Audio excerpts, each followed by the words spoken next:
Hey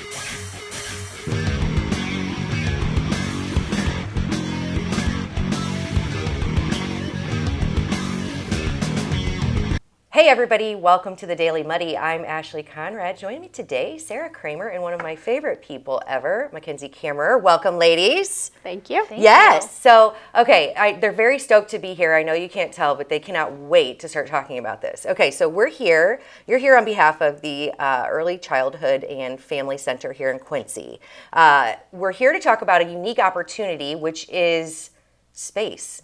You have space. We have space. Yes, for enrollment. But before we get to that, I think everyone has driven by, heard about the EL or the ECFC, but maybe they don't understand what resources you provide to our community or who you are in general. Can you give me a little background? ECFC is part of the Quincy Public Schools. We offer services to children ranging ages 3 to 5. Okay.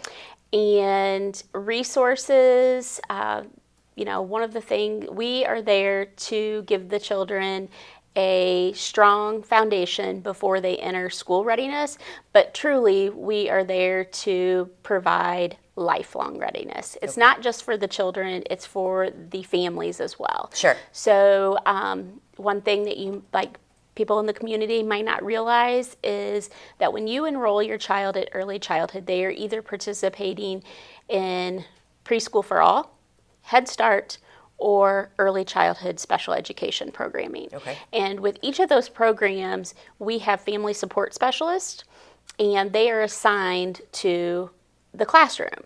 And our family support specialists, they are there to bridge the gap between home and school.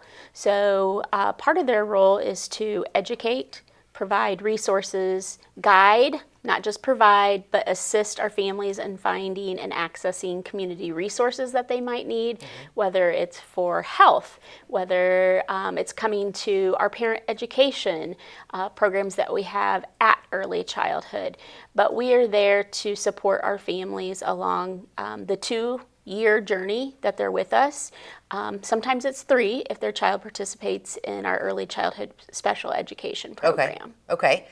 So just a great resource all around. I know that, of course, children, they need that support, right? But also families, because we don't always know what we're doing, especially with kids of that young of age, right? Right. Yeah. So, and Mackenzie, you are relatively new to the Early Childhood and Family Center, right? But you are the enrollment coordinator, correct? Yes. So I enroll students in our program and enroll them for screenings, which we have some screenings coming up. Yeah, it's very exciting. I know for years, it's always been a very sought-after program, a very sought-after school, because you do so well in preparing these kiddos and families for, during formidable years and for school that is no doubt coming up for years and years and years, right? But you generally haven't had space, and you do have openings right now, right? We do, and it's a great program. We bus right to your door. We provide free meals and snacks, and we have a grant that we've gotten to provide different types of fresh fruits and vegetables throughout the year. And like she said, we have the family support specialists and education for families. We have lots of events that invite families into our space. So very cool. Yeah. And so it is a preschool, but it cranks preschool to 11, right? Because you have so many other programs that are available to help rear these children. So when you're talking about screening, is this organization open to all? We look at, first we have a criteria that is set by the federal government and the state of Illinois. And so we have to follow their guidelines.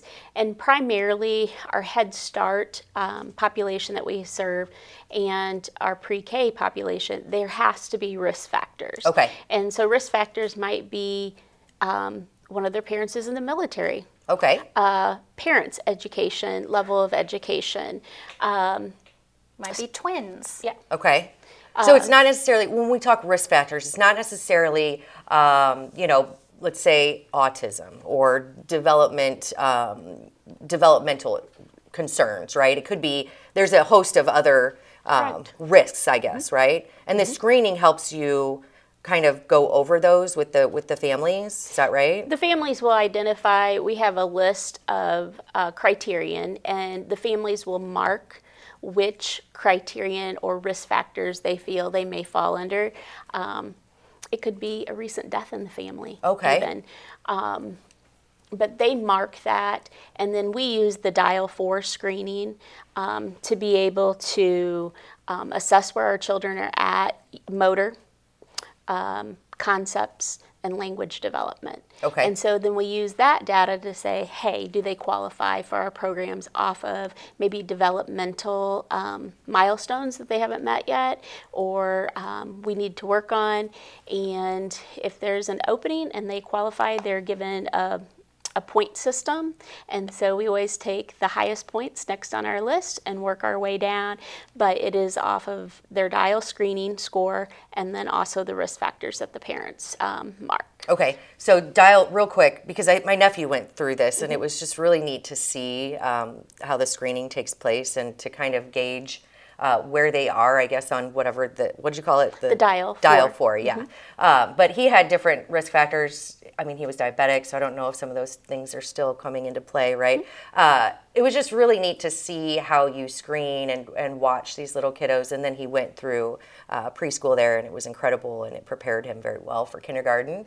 So I guess thank you for that, right? But then when you're talking about what kinds of activities people can expect when they come in. So if I'm coming in for a screening, what can I expect my child to be, I guess, put through? I don't want to say put through, because you're going through, it's not something that's punishment, right? You're teaching them and learning. We are finding out where your child is at developmentally, what information, like from that information, it gives us a starting place of where we need to start working with your little one. Okay. And if they qualify for our program, first and foremost. Sure.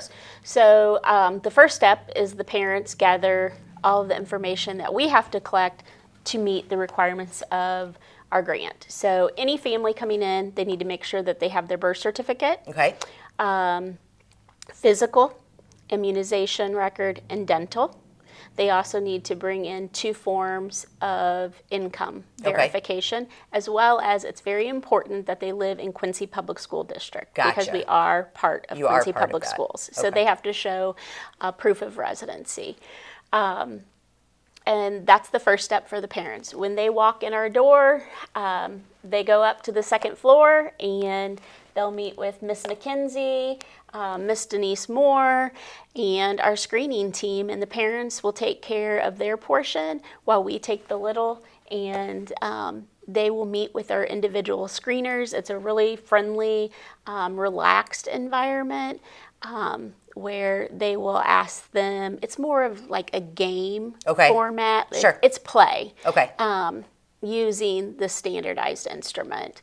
So it's not going to be intimidating for the children. I just wanted to kind of give an idea for parents, if they're interested in this, what they can expect for their children and for them, right?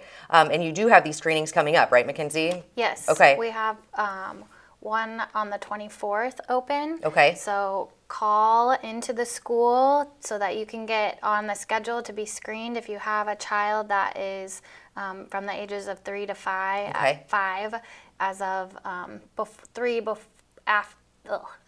before September 1st. Okay. So. Okay. And then, so they just call to get an appointment for bringing their kiddos in, is that right? Yep. Okay. All right. Phone number. 217-228-7121. All right. Well, there you go. I highly encourage it. The ECFC is a great resource here in our community, and they have unique openings. So take advantage of that. Call ahead to get set up for screening, and go see if you qualify. Get your kiddos started on the right path. Right? Absolutely. Thank you, ladies. Like I you. said earlier, birth to 5 is Yes. their crucial brain development. Absolutely. So it starts at home, but we continue that journey, and ECFC is not just there for lifelong learning in the academic setting. Right. It also helps our community. Sure, absolutely. Yeah. And of course, early childhood, learning is one thing, but like you said, connecting the dots between family and all of the other factors that go into growing and learning, which it's proven that there's a foundation there that goes outside of academia. So Yes. You're here to connect all those dots, and I highly encourage everybody to learn a little bit more and get signed up for screening. And if you need more information, what's that phone number one more time? 217-228-7121. All right, perfect. Thank you so much, ladies. I appreciate it.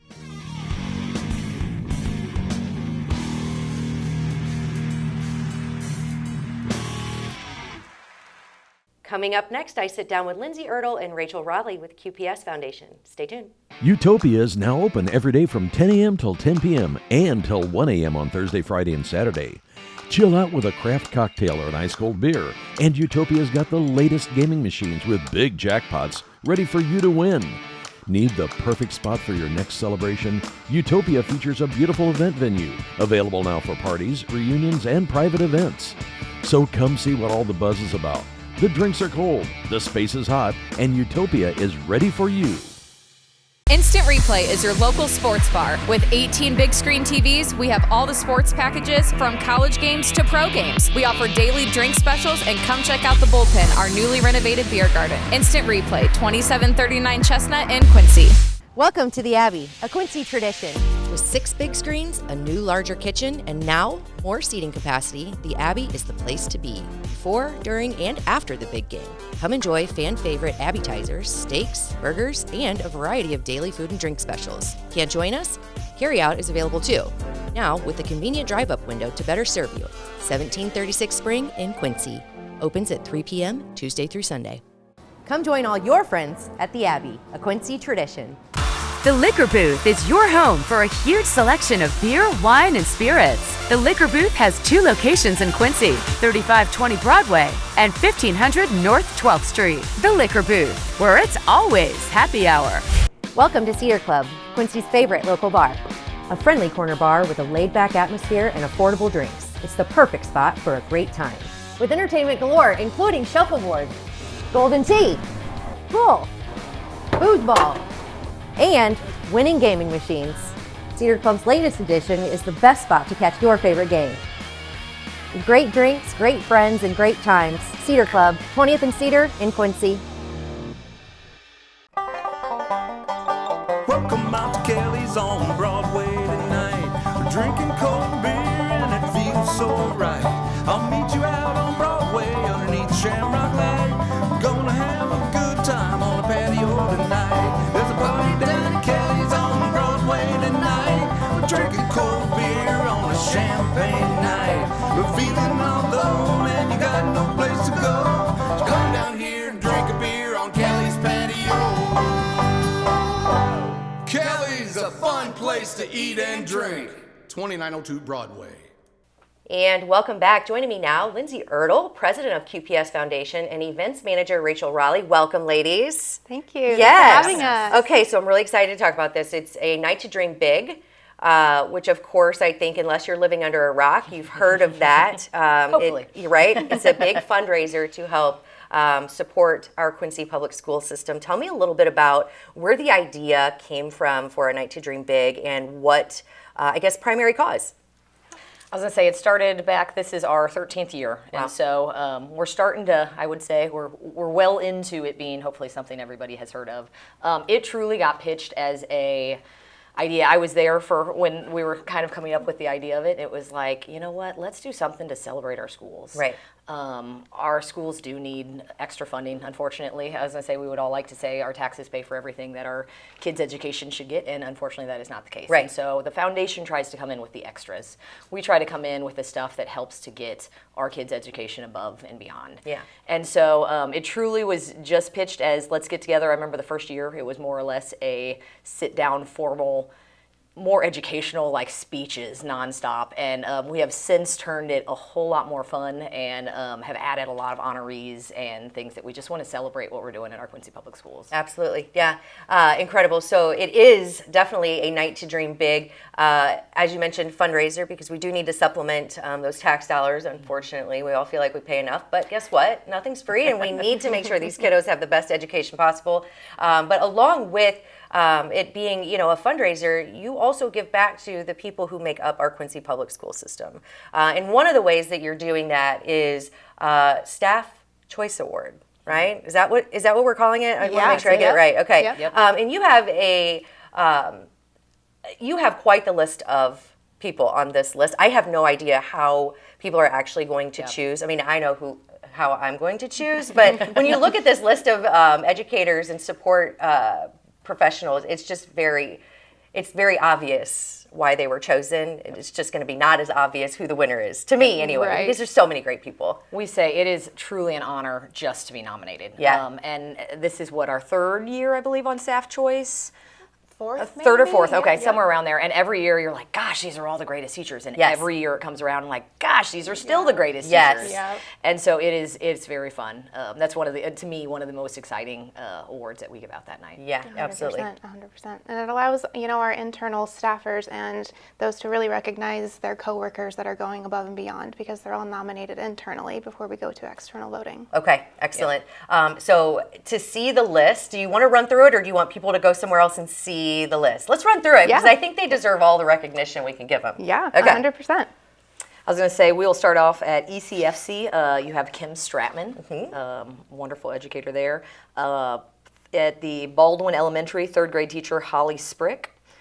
Kindergarten teacher at Denman is Pam Havermill. I have to do a little plug here for Mr. B. That is my kid's gym teacher. Oh, cool. And, just a phenomenal individual. So he's a PE teacher at Isles School.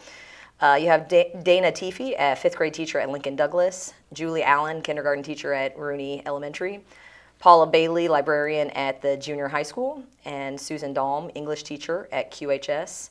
John Valkamp, teacher at the Academy. Andy Nelson is the computers teacher at QAVTC, and Kim Wirt is the assistant to the superintendent and board secretary at the Board of Education office. Just an incredible list. Yeah, Truly. 100%. Yes. And the good news is we get to all vote, right? Yep. So how do people vote for their staff choice for A Night to Dream Big? So you can visit us online at qpsfoundation.org, and we have an online form there for you to select whichever one you'd like to vote for. Okay. It's a tight race so far. Yeah, I bet. Yeah, there are a lot of votes coming in. Yes, and you don't have to have a ticket for A Night to Dream Big to vote, but I definitely recommend that as well. And you do still have tickets available, is that right? We do, yeah. Okay, and where do they, same place? Same place, Okay. qpsfoundation.org. Tickets right now, we have early bird pricing, so they're only $90 for your individual ticket, or Okay. $6.50 for a table of 8. Perfect. And aside from honoring these incredible individuals and giving back to our QPS Foundation, what else can people expect for this evening? Oh my gosh, we have so much in the evening. We have 3 awards going on. We have dinner, silent auction, live auction, all kinds of entertainment. World-renowned operatic soprano Michelle Kreider, who is also receiving our Distinguished Alumni Award, will be performing that night. So we are just so thrilled for that. That'll be an incredible experience. And it's a night you get to kind of dress up, right? I mean, you want to make it a night out. I mean, it is a night to remember. So get dressed up, go out and have some fun, give back, go obviously nominate your choice for staff selection. How do they do that one more time? So nominations have gone through. You can go and vote for your favorite at qpsfoundation.org through October 20th. October 20th is the deadline for that, and I recommend getting your tickets for A Night to Dream Big as quickly as possible. I know in the past it's been just a very sought after event, and do they sell out? Can you get them they do sell out? We did sell out last year, so get your tickets now. So if they aren't sold out, can you get them at the door? No. No. Nope, you have to buy them ahead of time. There you go, guys. Okay, this is your warning. Get your tickets for A Night to Dream Big. It's going to be an incredible event honoring some amazing individuals. Girls, thank you so much. Anything else we want to talk about? One last plug I would love to do is our final award of the night is going to be our Dream Big Award. And we are honoring what I would call just the A Building Dream Team that was there when I went to school and for many years prior and for years after. And so we'll be honoring Dan Sherman, who is the director of choir. We'll be honoring Les Sfonza, who is the director of band. Tom Burnett, who's the director of theater, and then Clyde Bassett, who is the director of the orchestra. Wow. And so they, again, where we were talking about entertainment, the entertainment that night is going to be so fun. I mean, we always like to have the drum line there, but it's going to be a little bit above and beyond with some students there performing and alongside Michelle Kreider. Yeah. Very cool. incredible. Yeah, it sounds like it's something we definitely don't want to miss, especially you if you're don't. part of Quincy Public Schools, which many of us are, and even if you aren't, go show some love. Yep. It's a very important and fun night. Yeah, a night to dream big. Reach out to these ladies. Get your nominations in for your staff choice, and yeah, let's go dream big. Auction will be coming up. We'll be seeing a lot of that on our website as well. Okay. And so the Oh, yeah. live auction obviously have to be present to see kind of what's going on for that. Yeah. Unless you want to get somebody to buy for you. Otherwise, silent auction will be up and going, and it's some incredible items. Okay, yeah, you always have such a something for everyone, definitely. Oh, Yeah. 100%. Okay, perfect. Well, there you go. A night to dream big. It's coming up. Get your tickets and get those nominations in for your staff choice. Thank you so much. I appreciate it. Thank you. All right. Appreciate it. I think that does it for today's Daily Muddy. We'll catch you back here tomorrow for more.